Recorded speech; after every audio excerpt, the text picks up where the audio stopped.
How many of your users, are giving you applause? And applause means they like what you're doing. Are you counting how many likes you have on Facebook? Are you counting how many people are favoriting, starring on Twitter? This is your success criteria.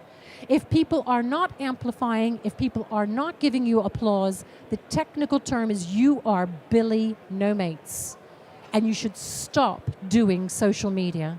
If I were to take a look at any of your Facebook pages, how many of you have posts that nobody has liked, nobody has shared? And the third one that's not on my list is conversation. How many people reply back to you? How many people comment on you?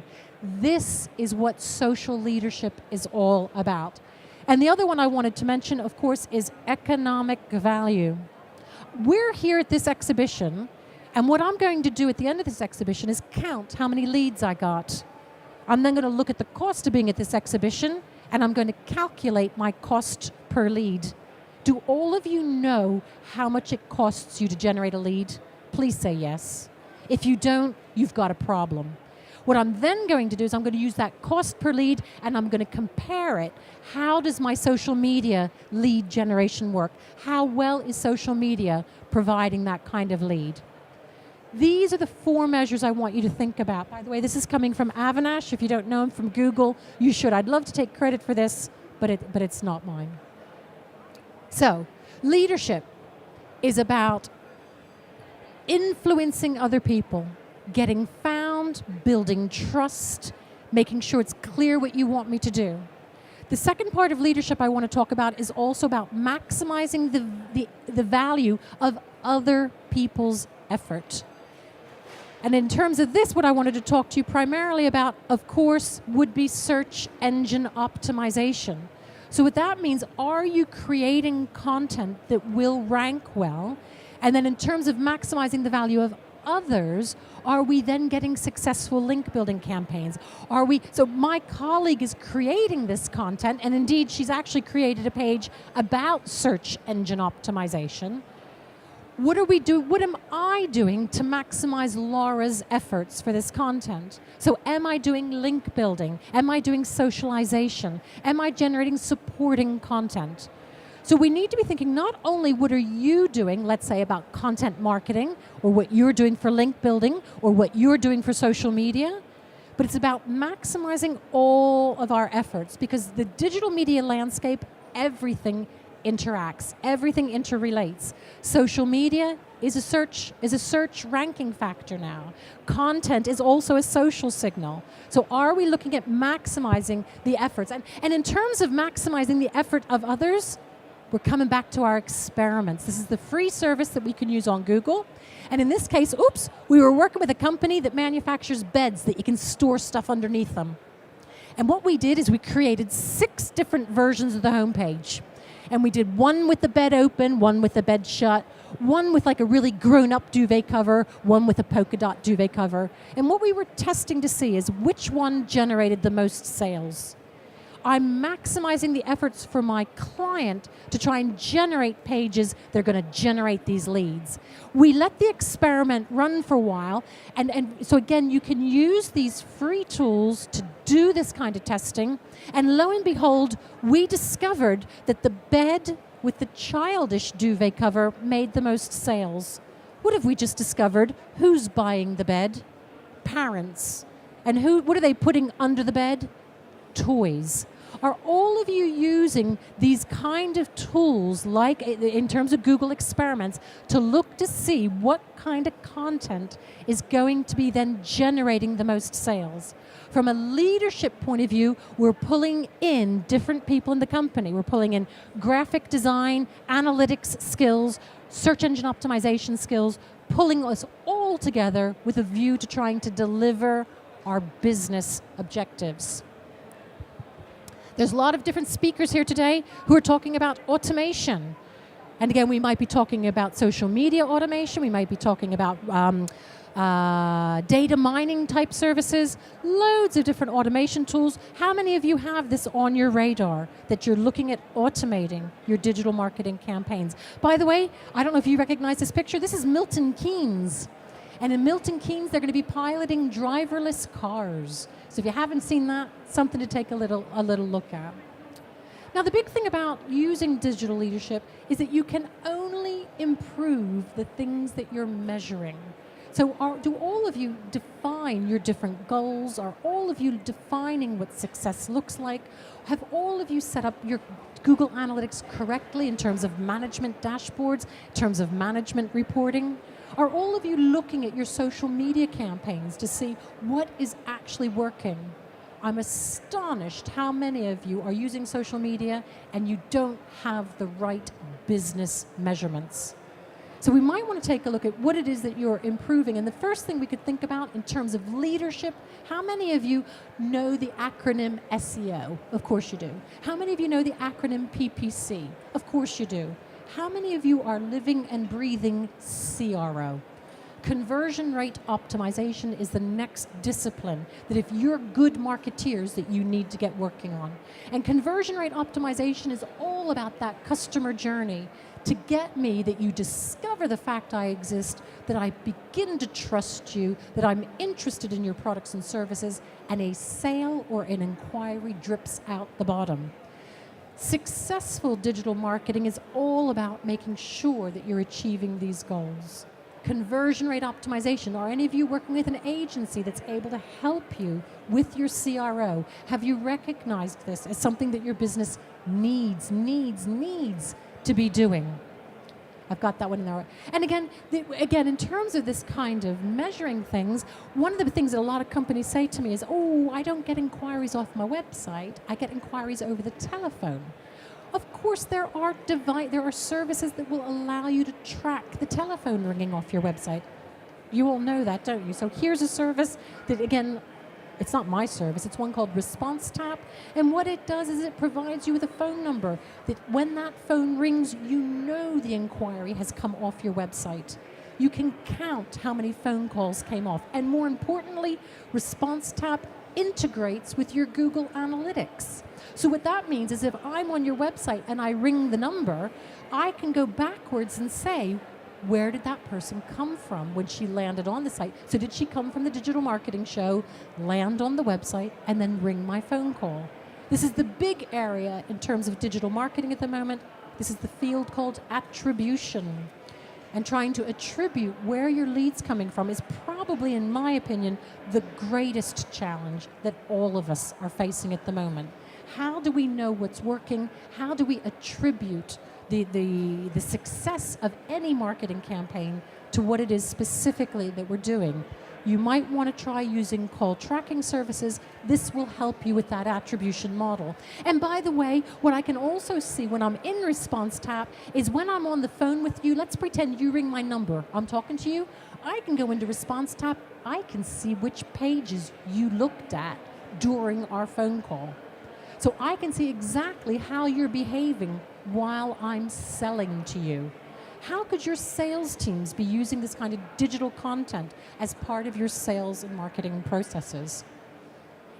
Here's another one of my favorite ones in terms of a digital leadership. What do people think of your website? Are all of you getting feedback off your website? There are many, many services that you can take a look at. Here's an example of one we use. And what it will do is when people come on your website, have any of you seen those interruption-based models that goes, would you mind giving us a little bit of feedback during the course of the day? Don't you hate them? But research shows people fill them in. You get a lot of data back. And quite simply, you might want to ask them 4 questions. This service, by the way, is called Acquisio. It used to be called 4Q. And what this does, the 4 questions are, why did you come to my website? The second question is, did you achieve what you wanted to do when you came to my website? The third question is, do you like my website? And the fourth question is, want to tell me anything else? And all I want to find out is, what was your intention? Why did you come to my website? And I can suggest the reasons. Our reasons are that you want to find information, that you want to download the map, that you want to make an inquiry. You're able to discover, why are people coming to my website? And then based on that, I will get the success criteria to say, did they succeed at what they're looking for? Digital leadership is about understanding your customers and providing them with what they want.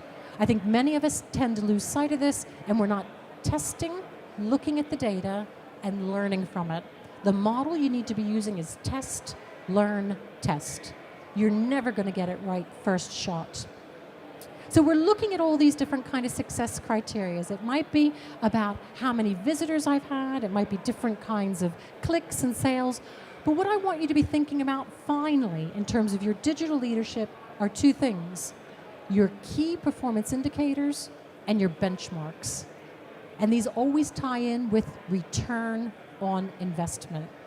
I know many digital marketing people have a very, what I would call, fluffy approach to it. It's a numbers game, boys and girls. It's a numbers game. And hopefully your marketing director, or indeed your managing director, is going to be looking at you and saying, what is the return on investment? If I'm paying you, what are you giving me back? And you, because you're digital marketeers, you can count and you can measure. You can prove what it is that you're doing. But what you need to be doing is agreeing, what does success look like? And again, for many of the businesses I know at the conference here today, it's going to be lead gen. I want to generate leads. If we're an e-commerce business, I want to make sales. Have you defined your key performance indicators? You shouldn't have very many of them. Have you set up your dashboards that enable you to keep track? Are you benchmarking yourself against your competitors? Again, one of the services we provide is we can spy on your competitors. I can tell you how much traffic they're getting, where they're getting their traffic from, how much they're spending on their Google AdWords. Are you benchmarking yourself against the competition? Are you looking at your analytics data to see, are your marketing campaigns working? So again, leadership is for you to be setting this direction. Digital leadership, again, as I mentioned to you, is about socially influencing people. It could be about influencing your customers. It could be influencing your web design partners. It could be influencing your digital marketing agency. It could be influencing Google. It's about maximizing the effort of others, meaning your whole team. Whether you be content marketing or pay-per-click, email marketing, Google Analytics, we all need to be working together. And it must be towards achieving a goal. Have you defined the goals? Do you know what success looks like? Now, we've covered quite a lot of different things today. By the way, our stand, I'm only here today. I won't be here tomorrow, speaking at another event tomorrow. Our stand is literally right there. Three things. We have a really cool game. It's called Buzzwire. It's one of those things on a stick. And if you manage to get through the Buzzwire without ringing the bell, you could win a £650 web review from me that I'll look at your website and tell you how you could improve it. The second thing is, if any of you would like to get a copy of the digital marketing map that I showed you earlier, so we have this lovely poster that's been created that illustrates your digital marketing campaigns. I haven't brought them down to the exhibition. If you leave us your business card, we'll happily post you a copy of our digital marketing map. And I do believe that we have a couple of minutes left if anybody has any questions for me, a little bit of Q&A if anybody's interested. Now,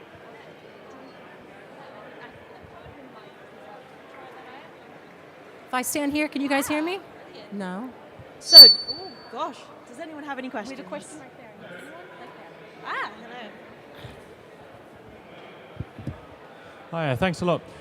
You talked a lot about measuring what you're doing, but clearly that takes a lot of time and money. So does producing content in the first place. How do we balance those two kinds of tasks? Really, really good question. I think what we have to do is, in terms of measurement, is define exactly what it is that we need to be measuring and trying to reduce that cost.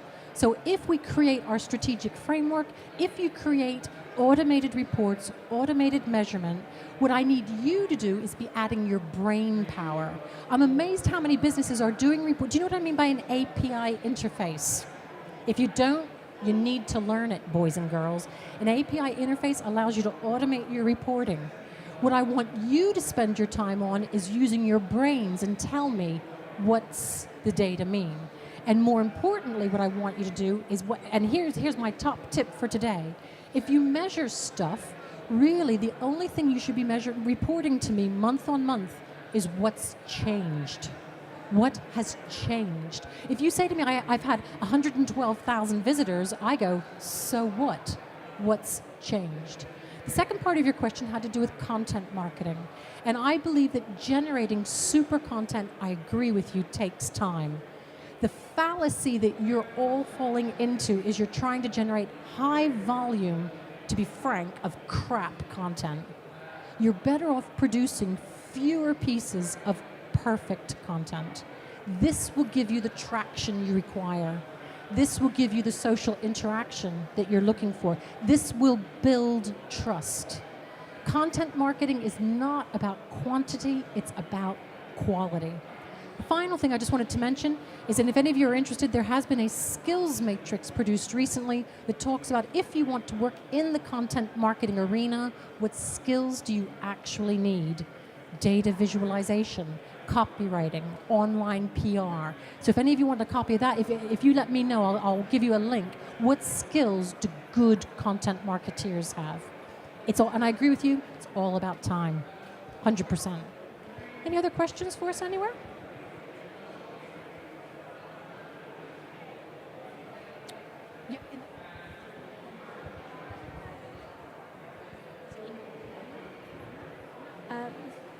You talked about measuring competitors' success.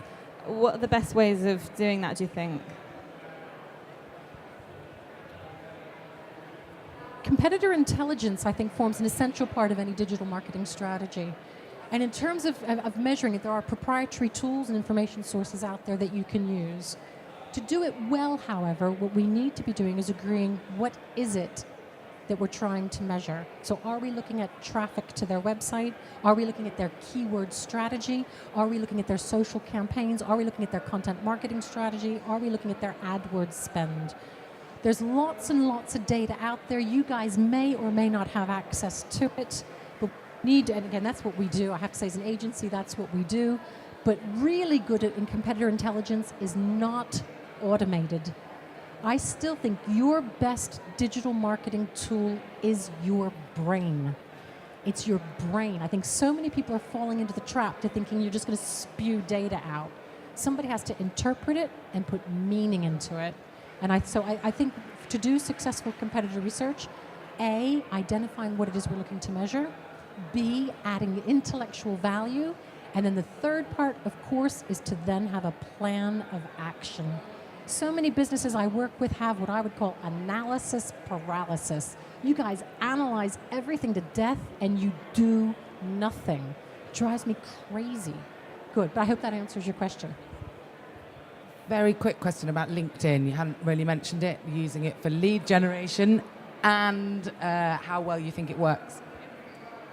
I think LinkedIn is one of the most successful services. Again, we're huge fans of LinkedIn. We provide LinkedIn training, but in particular, we provide LinkedIn training for salespeople. Now, there's been a really good body of research that sales professionals who use LinkedIn are 23% more likely to exceed their sales quota. I don't think that means LinkedIn makes them a better salesperson. What it means is they are emotionally intelligent enough to understand what does LinkedIn bring to the sales process. So again, I think for many of you, a very simple, highly cost-effective, great return on investment sales and marketing technique is to really ramp up your LinkedIn strategy. Well, I don't know what you think, but I think it... Yeah, it was. And the comment was I didn't mention it. I only had 40 minutes. There's loads of things. By the way, our company name is called Hallam Internet. Our stand is right there. What I wanted to mention, we do publish a blog. I'd invite you all to take a look. There's a huge library, huge collection of articles about selling on LinkedIn, measuring competitor intelligence, link building content marketing strategy, analytics articles. So go take a look at our blog, y'all, and take a look at the kind of things we're writing about. I think I don't want to overstay my welcome. I want to say I hope you found it useful. Could I ask you all to tweet? My name is Susan Hallam. My Twitter handle is @SusanHallam. We do have a game over on the stand. If you want to win a free web review, you got to get through the buzzwire without ringing the bell. I'll be here for the course of today, and we're also all here all day tomorrow. So we look forward to seeing you. Also, my colleague Laura Hampton will be here tomorrow. She's the social media queen. So if any of you are looking to meet Laura, she's going to be here as well. Good. I hope you enjoy your day as much as I did. Thank you very, very much. Oh, that's very kind. Thank you.